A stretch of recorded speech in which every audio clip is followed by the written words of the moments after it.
All right, YouTube family, what is up? First of all, let me talk to my usual viewers. I know this is not a gaming video as you're accustomed to, but I really want to start getting into these discussion videos in regards to film and television, stuff like the movies that we're going to be seeing over the next couple of years, and then some of the comic book and hero based, and even some of the crime drama shows that I really enjoy. I'd like to start to get into the discussions of those shows like other people do all over YouTube when it comes to fan theories and things like that. So if that's not something you're interested in, that's fine. And I guess I would just see you on the next upload. But for those of you who came to this video expecting to talk about Arrow, let's do it. Alright everyone, since this is my debut in this type of genre, I want to give you all a little intro about what to expect from me when it comes to these type of videos. So when it comes to TV shows like Arrow, The Flash, The Walking Dead, DC Legends of Tomorrow, as well as the cinematic universe when it comes to comic book movies from Marvel and DC that we're going to be seeing over the next couple of years, I'm pretty much just going to be giving, my fan theories, predictions on what we can expect, and then just using kind of logic and not just logic just in general in our world, but the universal logics created by each individual show and the continuity and timelines that accompany them. I'm also going to be making reference to kind of the inspirations of those shows. So when it comes to stuff like Arrow, I might make a reference to a comic book or an animated series that, although it isn't necessarily part of the continuity of the show, still applies as an inspiration.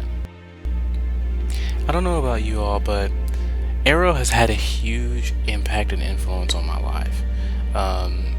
It actually got me watching television again. For a while, the only show I would be watching is Criminal Minds, and I believe what Arrow has done, it reopened the window for us to start enjoying superheroes on television again. Instead of just waiting every few years to watch heroes on the big screen, a lot of the themes that I grew up with as a kid, and a lot of just the character development and just really being able to have a connection with what you watch on television, a lot of that wasn't present for a long time until I started watching Arrow, and that had a huge impact on me and actually got me interested in pursuing a career in film and television. So it's really been big for me. But one of the kind of universal truths, one of the things that everybody agrees with, is that for the past couple of seasons, really the second half of season 3 and pretty much all of season 4, the show has been going pretty much downhill. And I don't particularly agree with a lot of the reasons going around the community for that. And that's kind of why I'm here. I really want to from an analytical standpoint, for a person who kind of looks at film and television a little bit differently, I want to discuss what I think are the real reasons why this show has gotten to the point where it is now. If you were to take a stroll through this community, you would see that a large part of the audience can attribute the direction of this show to one particular character. And that just flat out doesn't make sense. Because if you really enjoyed this show, if you got excited about this show, no one character can really take that away from you. The character that they think has really destroyed this show is Felicity Smoke. And the only way that makes sense is if you were to take Felicity out of Arrow, would Arrow suddenly be as good as it was in season 2? No. Because there are other elements that come into play when we talk about what actually has attributed to the decline. Don't get me wrong, Felicity has been written in the wrong direction, but to try to put it all on her is just, it's stupid. I think it starts with what you're looking at right now, Damien Dark. It all goes back to how they write and how they incorporate these villains and how these villains actually challenge the hero.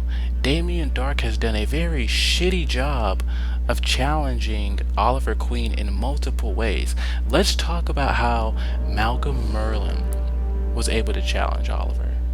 Malcolm Merlyn did a fantastic job of not only mentally beating Oliver, and that's what's so great about certain villains, is the fact that they can't just overpower him.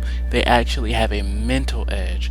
And what that does is that gets into the mind of the hero to become better, to get stronger, to get smarter. It's not all about your just ability to fight. And the fact that Malcolm was also, a better fighter, it kind of put a ceiling over Oliver that really wasn't removed until this season, that said, I really can't beat everybody, because Malcolm is always going to really be there to be that additional leap that I necessarily can't make at the moment.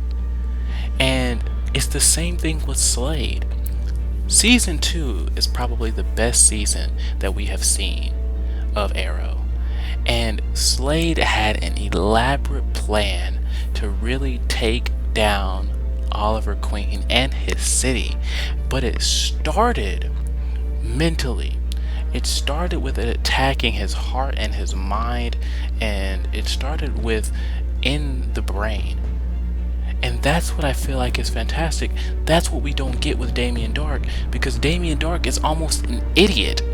Like, Oliver sneaks up on Damien Dark every single episode, outsmarts Damien Dark every single episode, and the only thing that saves Damien Dark is the fact that he has those magical powers.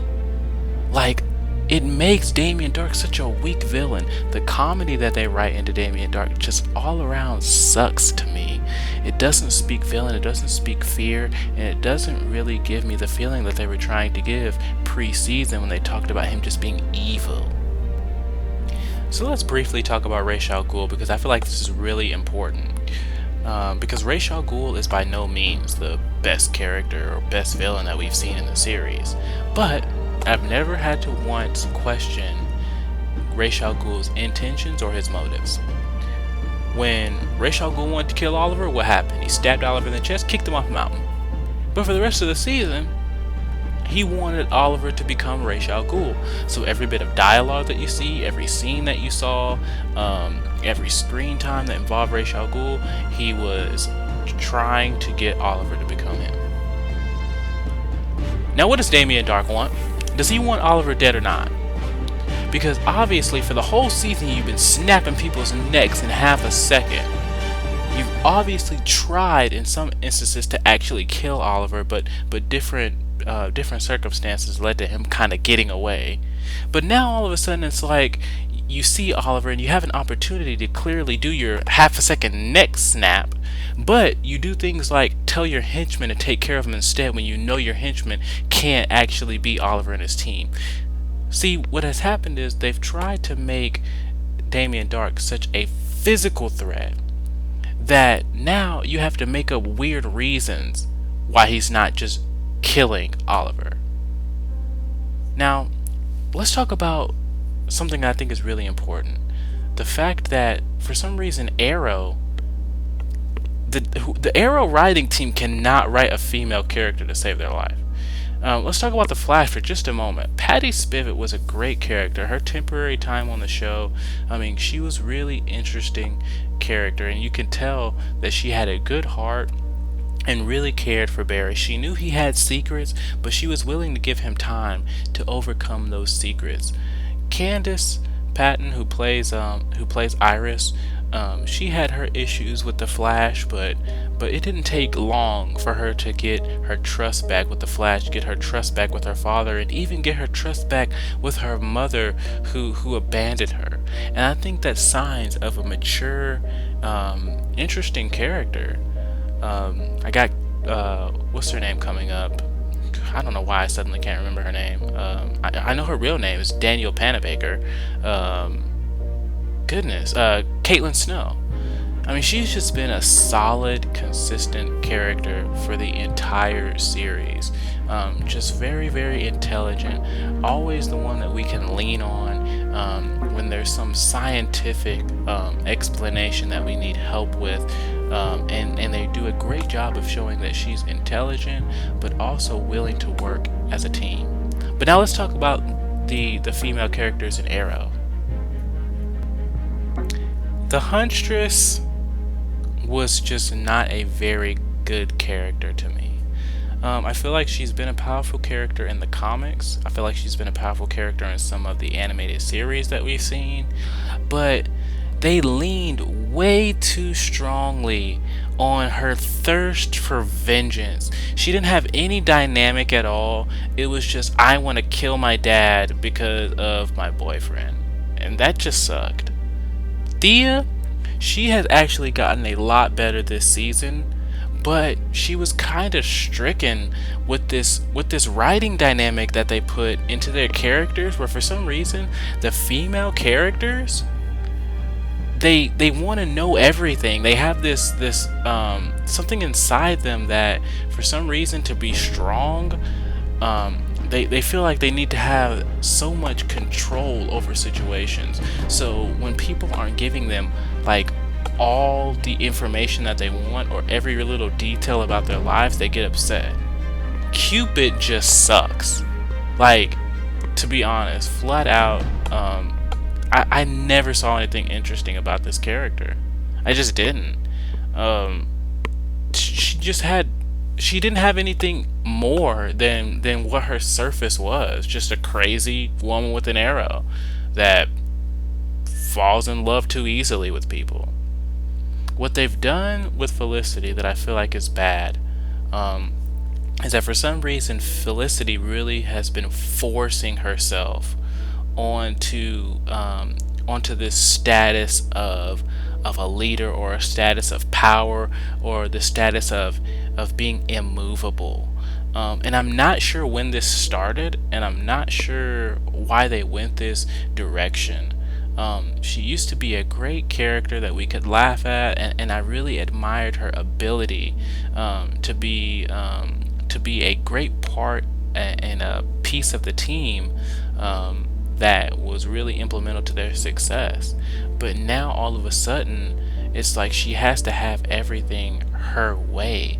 And what sucks the most is she's also been kind of stricken with that I need to know everything type of deal, because the whole Oliver not telling her about his son, think about it, for the whole season Oliver's been dealing with a magic man who's been breaking people's necks in half a second, and then he found out that he had, an illegitimate son. So he doesn't have time to sit down and talk to you about your insecurities because you feel like you need to know everything all the time. Keep in mind, Oliver wanted to stay in the cabin and marry you, but you wanted to come back to this life of being a vigilante and being a superhero. To be honest, it does suck that they decided to try to write Laurel well right before they kill her off. Like, don't wait until you're gonna kill her off to make me care about the character. You should have been making me care about the character for the first 3 seasons, but no, you decided to write her as this woman who makes these ridiculous snap decisions, like going off and fighting a man in the alleyway when you've had no training, and then take your dead sister's corpse over to the Lazarus pit, not knowing the effects at all of your decisions. And then, they write her with this mentality of, fuck you, I don't have to listen to you, I'm gonna do what I want because you're not perfect, so you don't have any reason to be able to tell me anything. Like, they've written that into Laurel, but they also heavily wrote that into Thea, and they're starting to kind of write that into Felicity as well. And I'm like, why do y'all want all these female characters to need so badly this sense of control? They have to know everybody's business and what everyone's doing at all times, and they have to and you can't tell them, hey, I need you to do this, because they, for some reason they feel like listening to directions makes them a weaker woman or a weaker character, and that just sucks to me, and I hated that. And I hate that they're going that direction with Felicity right now. It's like, yeah, it's great that y'all want to put these female characters into the show, but do them justice. Don't hold them over by writing them so bad, because it really looks like you just don't care about your female characters. Which is kind of contrary to what I'm about to say, which is, finally talking about a character that I feel like they did well. Like, Sarah was an amazing character. Is an amazing character, actually. She's the most powerful female character in the series. Never seen her lose a fight, really. But here's the thing: she's a beast warrior, a legit threat to kind of take down anybody who's not using some weird ass magic. But she has more than that. There's more of a dynamic to her. So with Sarah, you get this woman who cares so much about her family, cares so much about her partners and her friends, a person that can quickly make a connection with anyone. If y'all aren't watching Legends, Sarah really carries that kind of, as far as character development and acting. Sarah, she really carries the group. When she meets new people, she's instantly able to make connections with them. She makes connections with Snart. She makes connections with Hawk Girl, and you don't see that with not with any other character, male or female, in the entire series. Why aren't they writing more characters like Sarah instead of these characters who are just flat and really can only go one narrow direction? So, anyway, the last thing that I want to talk about real quick, it doesn't have much to do with the with the actual show, but more about the audience. Stop looking for this show to pull everything from the comics. If it steers from the comics, like not having Oliver and Laurel together, that's fine. You gotta understand that these are artists, and they have their take and their way that they want to leave their mark on something. And if you think that they're just going to put everything that you've seen just on the big screen, or everything that you've seen and just put it on your television and just tell it to you with a few extra special effects, that's not gonna happen. I'm so tired of seeing comments like, oh well, it wasn't like that in the comics, so it shouldn't be like that in the show. No.